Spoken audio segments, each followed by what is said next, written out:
Bienvenue à tous et bienvenue à cette nouvelle immersion. On va plonger ensemble au cœur d'une ville fascinante, Yamoussoukro.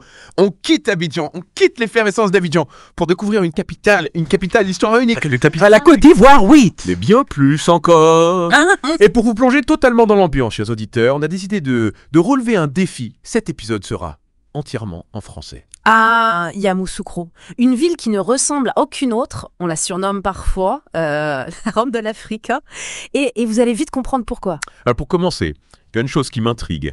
On dit que Yamoussoukro était autrefois un petit village de seulement 475 habitants.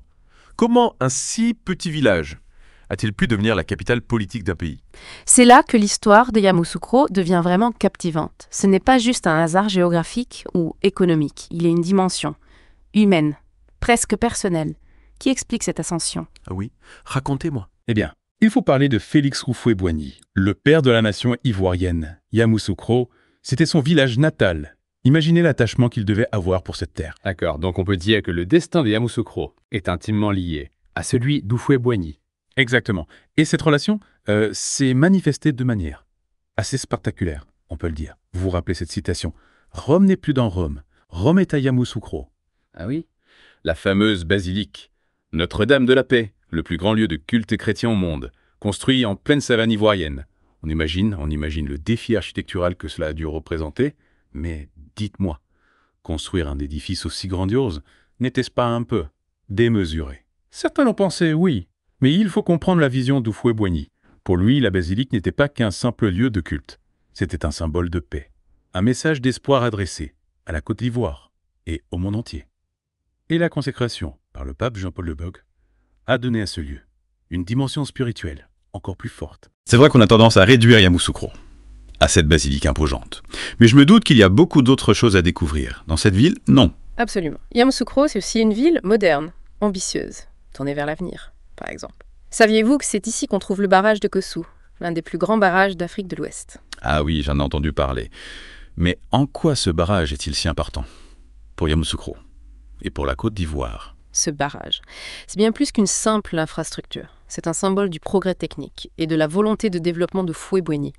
Grâce au barrage, une grande partie du pays a accès à l'électricité. L'agriculture s'est modernisée. Il a vraiment transformé le paysage économique et social de la région. C'est fascinant de voir comment Yamoussoukro conjugue tradition et modernité. D'ailleurs, en parlant de modernité, j'ai lu que la ville abrite des institutions éducatives. De haut niveau. Est-ce que c'est encore une initiative de Houphouët-Boigny? Absolument. Il était convaincu que l'éducation était la clé du développement de la Côte d'Ivoire. C'est pourquoi il a créé l'Institut national polytechnique Félix Houphouët-Boigny. Une école d'ingénieurs réputée dans toute l'Afrique. Il y a aussi le lycée scientifique de Yamoussoukro, qui forme les futures élites scientifiques du pays. On comprend mieux pourquoi Yamoussoukro est considéré comme un pôle éducatif important en Afrique de l'Ouest. Mais une question me vient à l'esprit. Pourquoi avoir choisi Yamoussoukro comme capitale, alors que l'activité économique est concentrée à Abidjan? N'est-ce pas un peu paradoxal? C'est une question que beaucoup se posent, en fait. Il faut distinguer la capitale de la capitale économique. Yamoussoukro représente le cœur politique et culturel de la Côte d'Ivoire, le lieu où siègent les institutions. Abidjan, quant à elle, reste le moteur économique du pays. Donc, on pourrait dire qu'il y a deux capitales en Côte d'Ivoire, chacune avec un rôle spécifique. Exactement, c'est une situation unique, qui reflète la complexité de l'histoire et de la société ivoirienne. D'ailleurs, le gouvernement a récemment pris des mesures pour renforcer le rôle de Yamoussoukro et rendre le transfert de la capitale plus effectif. Ah bon. Et quelles sont ces mesures? Est-ce qu'elles ont des chances de changer la donne? C'est un processus complexe et il est encore trop tôt pour dire, avec certitude, quel sera l'impact de ces mesures. Mais ce qui est sûr, c'est que le choix de Yamoussoukro comme capitale n'a pas été fait au hasard. Il s'inscrit dans une logique historique et politique. Profonde. Justement.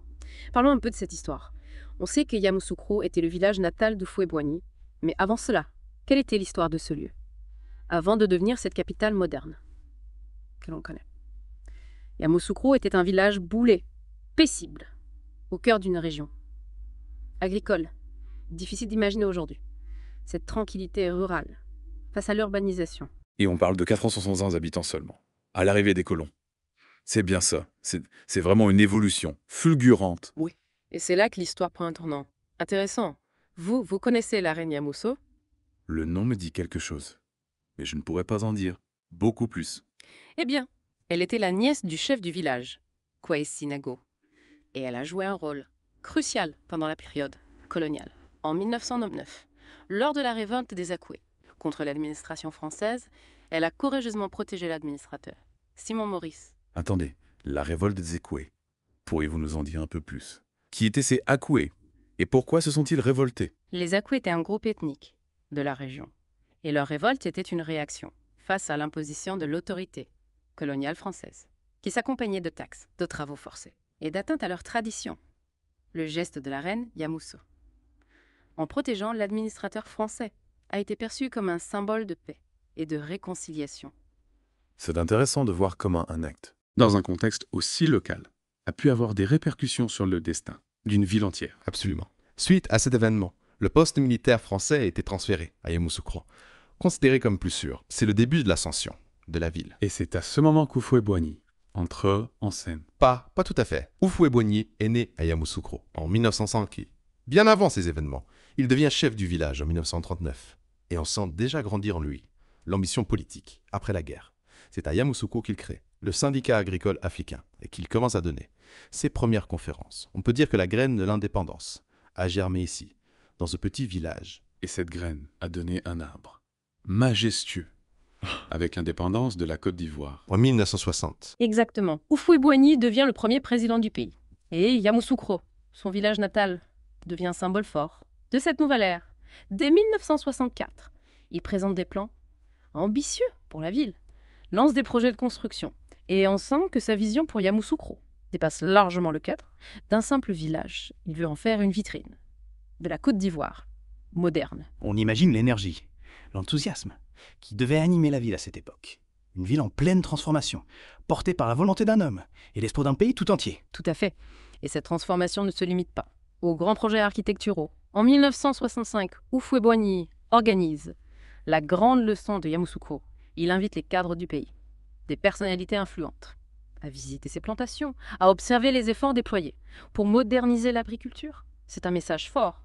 Il veut inspirer, montrer l'exemple, inciter chacun à contribuer au progrès du pays. On voit bien le leader, charismatique, le visionnaire, qui veut entraîner tout un peuple vers un avenir meilleur. Absolument. Et ce n'est pas tout.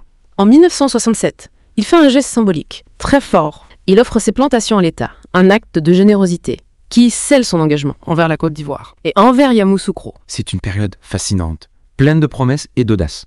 On sent que Yamoussoukro est en train de prendre son envol, de se forger une identité unique. Et cet envol va culminer en 1983 avec le transfert officiel de la capitale, d'Abidjan, vers Yamoussoukro. Une décision, lourde de sens, qui marque un tournant décisif dans l'histoire de la ville, et qui soulève encore beaucoup de questions. D'Abidjan, comment concilier le rôle de capitale politique avec la puissance économique en Abidjan? Comment faire de Yamoussoukro une ville attractive, dynamique, capable de rivaliser avec sa grande sœur côtière? Ce sont des questions complexes, et il n'y a pas de réponse facile. Mais une chose est certaine, Yamoussoukro a déjà prouvé sa capacité à se transformer, à surprendre. Alors, qui sait ce que l'avenir nous réserve? C'est ce qui rend cette ville si fascinante, n'est-ce pas? Un mélange d'histoire, d'ambition, de spiritualité, et un avenir encore à écrire. Avant de nous pencher sur cet avenir, justement, je propose qu'on fasse une petite pause, le temps de laisser nos auditeurs digérer toutes ces informations. On se retrouve dans quelques instants pour la suite de notre exploration. De retour pour la dernière partie de notre exploration de Yamoussoukro. On a parcouru son histoire, sa transformation de petit village en capitale, symbole de l'ambition d'Houphouët-Boigny. Mais aujourd'hui, au-delà de ce passé prestigieux, qu'est-ce qui fait battre le cœur de Yamoussoukro? Comment vit-on dans cette capitale, un peu atypique? C'est vrai qu'on a souvent l'image d'une ville un peu figée dans le temps, dominée par la basilique et les institutions. Mais Yamoussoukro est bien plus dynamique qu'on ne pense. Il y a une vie Culturelle. sociale et même économique qui se développe à l'ombre de ces grands symboles. Ah, ça m'intéresse. Parlez-nous de cette vie culturelle. Qu'est-ce qui anime les habitants de Yamoussoukro au quotidien? Eh bien, il y a bien sûr la basilique, qui attire des visiteurs du monde entier. Mais Yamoussoukro, ce n'est pas qu'un lieu de pèlerinage. Il y a des festivals, de musique, de danse, des événements sportifs, des espaces verts où les familles se retrouvent. Et puis, n'oublions pas les marchés, ces lieux de vie si importants dans l'Afrique. À Yamoussoukro, les marchés sont colorés, animés. On y trouve de tout.